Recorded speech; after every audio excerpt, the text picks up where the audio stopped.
acompanhando conosco no Jornal Gente da Rádio Bandeirantes, o raio-x do cenário dos principais estados do Brasil, eleições estaduais que são fundamentais para que a gente trace o novo quadro político a partir de 1º de janeiro do ano que vem, mas que também tem uma composição fundamental agora na corrida eleitoral, por exemplo, a presidência da República. Nós temos visto as corridas, as tentativas de articulação, os acordos feitos tanto por Lula quanto por Bolsonaro, em estados mais inóspitos. Nós temos visto, por exemplo, as intenções de ambos serem preteridas pelas lideranças políticas dos estados. De fato, a política acontece localmente e é isso que a gente está traçando aqui para o ouvinte da Rádio Bandeirantes. Você já conferiu conosco o quadro eleitoral no Rio de Janeiro, quadro eleitoral em Minas Gerais e hoje é o dia do estado do Paraná. É por isso que está conosco aqui ao vivo o jornalista José Ville, apresentador da Band TV Paraná,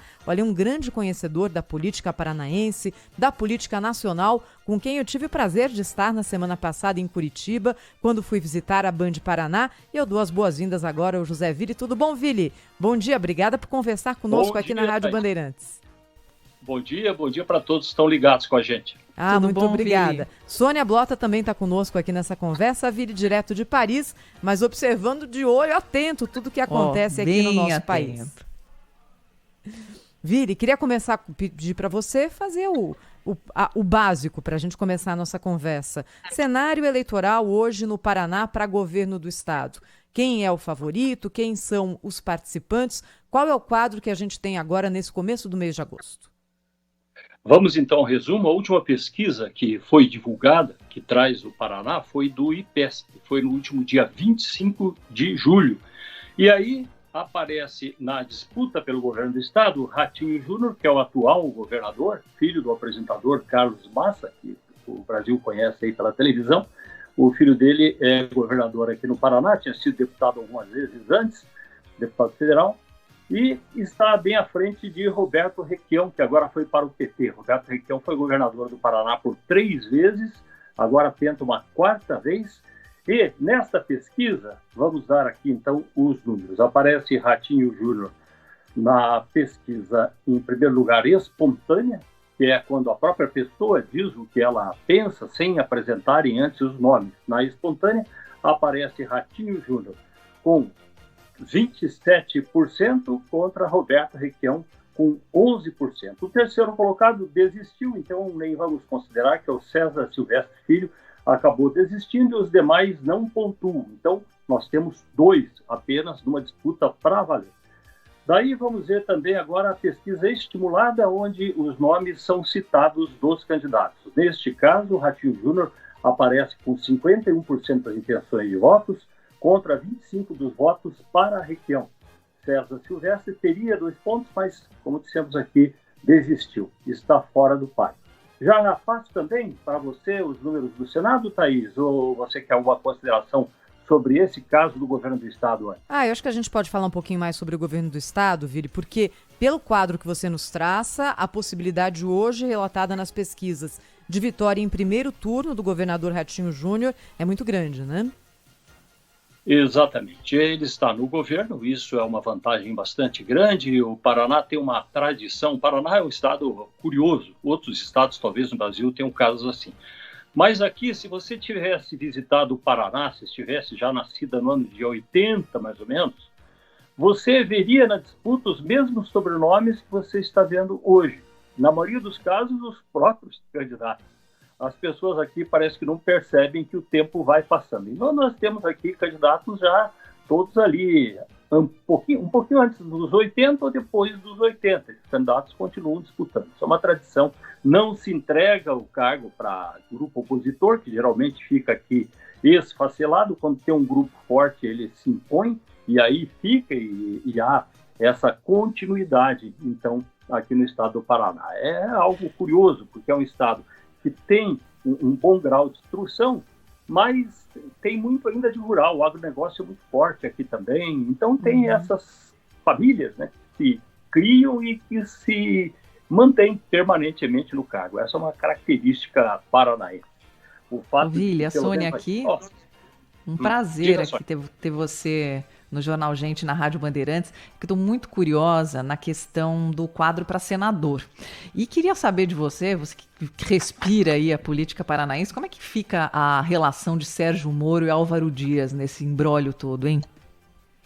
Essa realmente é uma grande dúvida e eles pouco têm falado sobre isso. Então, aqui a gente tem muito na comunicação a especulação, o que poderá acontecer, porque agora ficou praticamente definido que Sérgio Moro é candidato ao Senado e aí Álvaro Dias foi convidado para disputar a presidência. Ele já disputou uma vez, não teve assim um bom resultado, mas talvez assim como uma espécie de saída honrosa, porque houve uma opção pelo Sérgio Moro no partido, o Podemos, que é o partido dele. Então, dessa forma, parece que é uma situação irreversível, o mais, pelo menos hoje, porque até sexta-feira ainda algumas coisas podem aparecer, pelo menos é o que está sendo analisado por aqui. Mas, de momento, seria o Sérgio Moro o candidato. Aproveitando, então, vamos dar também aqui, para já complementar a sua pergunta, como é que está a questão para o Senado. Pesquisa para o Senado, aparece então, o Álvaro Dias estava à frente com 32%, o Sérgio Moro com 29%, Paulo Martins, que deve ter o apoio de Ratinho Júnior, e também de Bolsonaro, aparece com 5 pontos, Orlando Pessutti já foi governador com 3 pontos, Guto Silva, que era deputado estadual, 3 pontos, Desirê Salgado, 1 ponto. Esse é o quadro. Então, disputando mesmo, Álvaro Dias, Sérgio Moro eram os nomes. Agora, com a saída do Álvaro, Sérgio Moro praticamente fica folgado. Aí vamos conferir também a estimulada. Na estimulada aparece lá Álvaro Dias, então, para o Senado tinha 38, Sérgio Moro 32, e os outros aqui, Desirê Salgado, 2 pontos. Bom, essa então é a pesquisa que traz aqui os números para o Senado, e dessa forma, praticamente, se está fora realmente o Álvaro Dias, como estão aí as indicações, aí o Sérgio Moro fica numa situação bastante tranquila para disputar o Senado aqui no estado do Paraná. José Vire, jornalista, apresentador da Band TV Paraná, conosco aqui na Rádio Bandeirantes, falando sobre o quadro da eleição no Paraná e agora as repercussões também para a disputa dos palanques. Qual que é a influência que você vê hoje da eleição no Paraná no quadro federal, Vire? Até aqui, muito parado mesmo. Pelas regras eleitorais, dá para dizer que a campanha começa a partir agora realmente, depois de realizadas as convenções. Então nós temos pouquíssima informação, é difícil você avaliar como é que vai ser. Dando um resumo, Paraná tem cidades muito fortes, cidades que se industrializaram, cidades polos, como Curitiba, Ponta Grossa, Londrina, Maringá, Cascavel, Foz do Iguaçu, cidades importantes. Então tem uma população urbana forte, mas também tem uma força rural muito grande, é um berço do agronegócio. O Paraná, na verdade, é berço de 2 pontos. Primeiro, agronegócio muito forte é o que dá a economia do Paraná, essa colocação geralmente nas produções agrícolas. O Paraná aparece primeiro, segundo lugar, uma produção forte pelo tamanho do território que é pequeno. Então tem essa tradição. Outra coisa, além de berço do agronegócio, foi berço também da Lava Jato. Então as coisas aconteceram no Paraná. Nas ruas de Curitiba, muitas manifestações aconteceram, houve muita adesão à Lava Jato. Antes dessa partidarização, quando se falava do combate à corrupção, o curitibano, o paranaense, realmente ficou inflamado com aquilo. E aqui as manifestações foram impressionantes pela tradição de não ter tanta vontade de ir para a rua fazer manifesto, mas nesse caso se mudou essa característica paranaense e as pessoas foram para a rua. Agora, dessa vez, não aparenta nada, não dá impressão, mesmo que está acontecendo uma eleição. A expectativa é que quando comece pela televisão, rádio e as coisas realmente fiquem liberadas, aí a gente possa ter uma mudança de quadro. Mas, de momento, não se sente entusiasmo. Você não vê entusiasmo sobre o assunto. Não dá nem para a gente assim, já ter pelo menos uma sinalização se o governador Ratinho Júnior vai apoiar explicitamente o presidente Jair Bolsonaro, que a questão é como é que ficaria aí o palanque do PT, no caso, né, concorrendo contra um governador que pode vencer no primeiro turno. Essa é uma boa pergunta. A esperança para o PT aqui seria o papel de Roberto Requião. Mas, primeiro aqui, só para entender melhor, assim, como é que estão as idades, eu anotei aqui, como é que estão as idades, assim, tá aqui, ó, veja, só para entender melhor. Roberto Requião está com 81 anos, está aí disputando o governo. Álvaro Dias tem 78 anos, começou nos anos 60 na política, também disputava o Senado e eventualmente pode se candidatar à presidência. Sérgio Moro, mais jovem, né, bem diferente dos outros aqui, 50, e o Ratinho Júnior, 41 anos. Então essas idades ajudam também a entender o quadro. O que o PT esperava? O PT esperava Roberto Requião com a força que Roberto Requião ainda teria no Paraná. E Roberto Requião, que já não tem aquela força que teve no Paraná, esperava do PT, porque na cabeça de Roberto Requião, se ele se candidata ao Senado e tem o apoio do Lula, ele poderia vencer. Lembrando que duas vezes no Paraná, quem elegeu Roberto Requião foi o Lula. O Lula falou, gravou um depoimento dizendo que ele gostava do Requião, que ele votava no Requião. Isso mudou na última hora, 2 eleições seguidas. Então, o Requião deve 2 eleições ao Lula.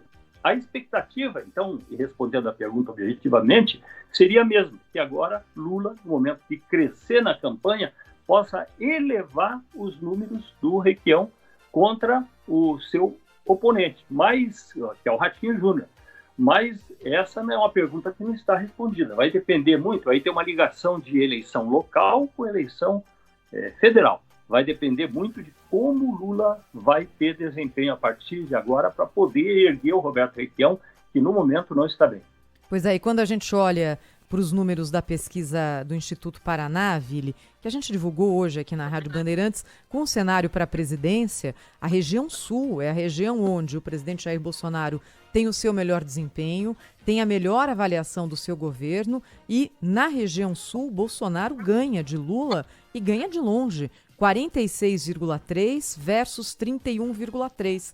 É mais ou menos o oposto do Nordeste, onde Lula tem 51,5% das intenções de voto e Bolsonaro 26,3%. É claro que esse caldo político aqui também interfere na corrida ao governo do Estado, né? Mas eu tenho aqui as 2 respostas mais prováveis para essa questão, que é bastante importante. Primeiro, sendo o Paraná um estado do agronegócio e tendo sido o berço, mais uma vez, pela terceira vez, o Paraná foi o berço do Movimento Sem Terra. Então, o Movimento Sem Terra começou no interior do Paraná. Evidentemente, os donos de terras, os fazendeiros, ficaram apavorados. Eu estou falando de um fato que começou a aparecer lá no início dos anos 80. Uhum. E essa movimentação do Sem Terra nasceu, cresceu e assustou, porque, inclusive, a reforma agrária foi acelerada no Paraná naquele período, e as pessoas que tinham terras passaram a ter medo de perder as suas terras. Então, talvez isso explique também Santa Catarina e Rio Grande do Sul, mas aqui no Paraná foi claramente isso, porque a companhia dessa época estava aí fazendo reportagens. O medo de perder a terra, isso está na cabeça deles. A pessoa tem a sua propriedade, a pessoa está em dificuldade, porque a agricultura está sempre patinando, com um problema ou outro de clima e coisa parecida, e aí ele vê que há um discurso de que ele poderá perder a sua terra, esse discurso que vai na linha bolsonarista, então ele fica apavorado. Em grande parte é isso. Também um certo conservadorismo, né? O Paraná tem um conservadorismo, e juntando tudo isso a gente tem esse resultado. Só para a gente terminar a nossa conversa, José Ville, que é jornalista da Band Paraná, falando hoje aqui na Rádio Bandeirantes sobre o quadro eleitoral no estado paranaense.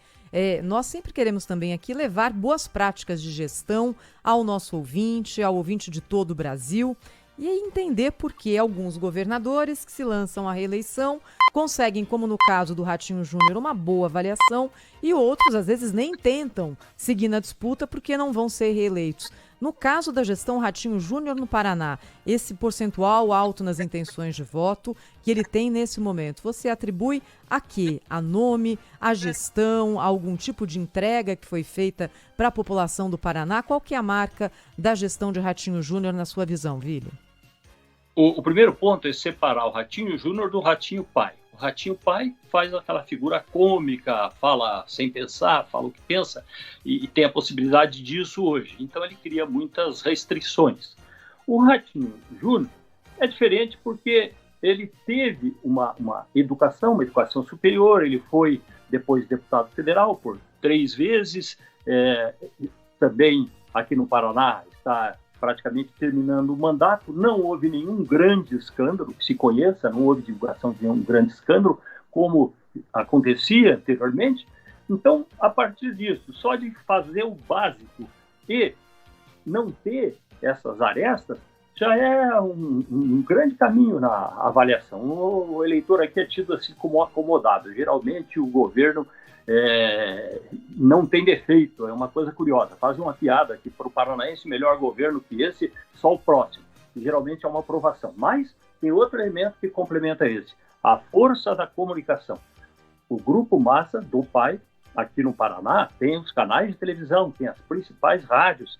Então a comunicação dele é completa cobertura paranaense de rádio e televisão.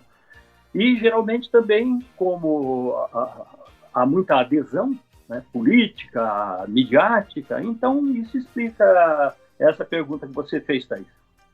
É isso aí. O José Vire, jornalista, apresentador da Band Paraná, esteve conosco aqui falando hoje sobre eleição no estado do Paraná. Obrigada, viu, Vili? Até uma próxima. Bom trabalho para vocês. Um abraço para todos aí da Band Paraná. Eu que agradeço o convite. Muito obrigado. Obrigada, Vili. Muito obrigada. E amanhã a gente segue aqui na nossa série falando sobre a política nos estados. O nosso quadro será o da Bahia. Vamos conversar com o jornalista Luiz Felipe Veloso, da Band Bahia. Agora 9h17.